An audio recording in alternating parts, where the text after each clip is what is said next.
பௌர்ணமி குலதெய்வ வழிபாடு. இன்றைக்கி கோயிலுக்கு போனாங்க. வெளில வண்டியை பார்க்கும் போதே தெரிஞ்சு போச்சு.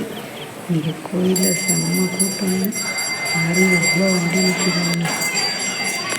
அப்படின்னு சொன்னால் காது இதான் அப்படியே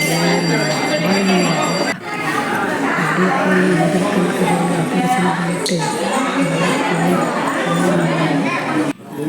கோயிலுக்கு போனால் அபிஷேகம் நடந்துட்டு இருந்துச்சு. முதல்ல சந்தன அபிஷேகம் தான் ஸ்டார்ட் பண்ணியிருக்காங்கன்றது. போய் சாமியை கும்பிட்டு குலதெய்வத்தை போய் கும்பிட்றது அவ்வளோ நன்மை தெரியுமா.